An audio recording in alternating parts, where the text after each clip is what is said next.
What to do, what it is. You already know the vibes. It's your boy, Mr. Bill, aka say your name on the spot. Might not put you ma. So I just watched the WNBA Finals. So I wanted to do a quick reaction video. I typically don't do these solo, but I just wanted to get some stuff off my chest. But first, let's shout out the Las Vegas Aces for winning the WNBA championship. Stay third in a 4 year span. We talked about it on the last from my perspective that dynasties are good for the league, or not just the WNBA. They good for any league. It gives people somebody to root against, or you have the big bad guy. Like when you think of the NBA, their best years was when they had dynasties, whether it was the Lakers or the Heat or the Chicago or Boston. You know what I'm saying? So those best years was when you had a dynasty. So the Las Vegas Aces being the dynasty, I think is going to help the WNBA. Hopefully, they work out their CBA contract. But so first, like I said, shout out to Las Vegas Aces. Asia Wilson balled out. We are going to have this conversation of is Asia Wilson going to be the GOAT? Is she going to be the greatest female basketball player of all time? I think it's an honest question to ask now. She got 4 MVPs, another finals MVP on top of that. Like I said, 3 championships. That's a lot. And not to mention the Defensive Player of the Year awards as well. It's a lot. What they say, a trophy case is full. You know what I'm saying? She got it stacked up. That mantle is full. But yeah, so shout out to her. Becky Hammond lost as a player in the finals 4 times and now has 3 championships as a head coach. Mm, great. That says a lot. You know what I'm saying? The will to overcome and not lose, beat the pressure of the moment as a player, but able to overcome that and be great as a head coach. That's great. But yeah, shout out to all the aces. Jewel Lloyd. They got Jewel Lloyd coming off the bench. Jewel Lloyd is going to be a Hall of Famer.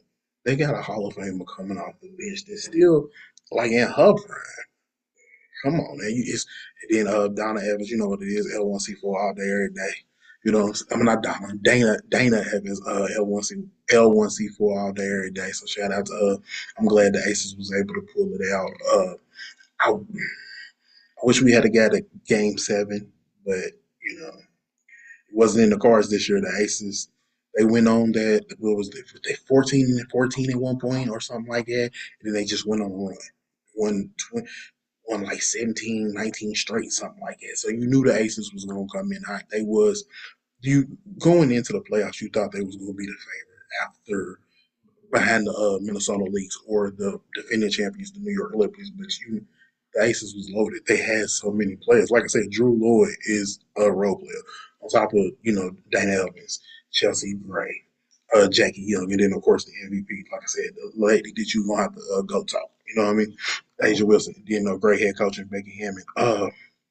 But I wanted to talk. The main reason I wanted to do this was because the officiating. The officiating has been bad in the WNBA. It's no secret. You know what I mean? It's not like a no hidden conversation.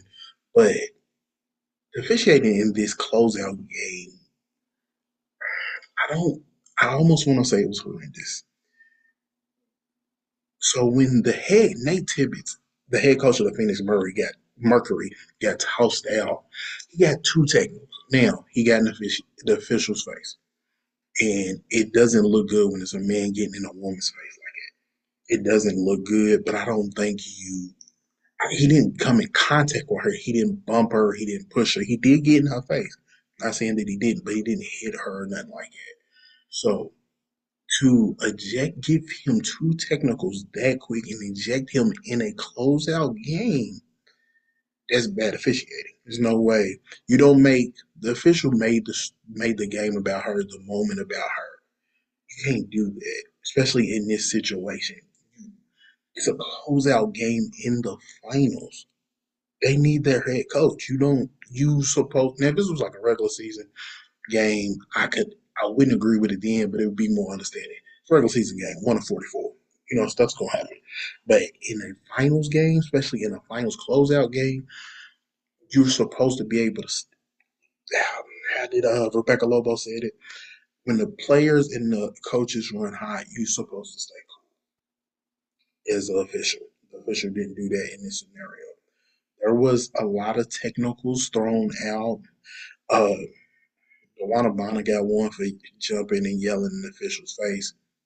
But if you look at game three, so the Aces did that and no technicals was called. You get it, different officiating people, different officiating crews, but still you can't. That's why it's so. That's why so many players and coaches complain about the officiating because it's not consistent. Even the fans, it's not consistent.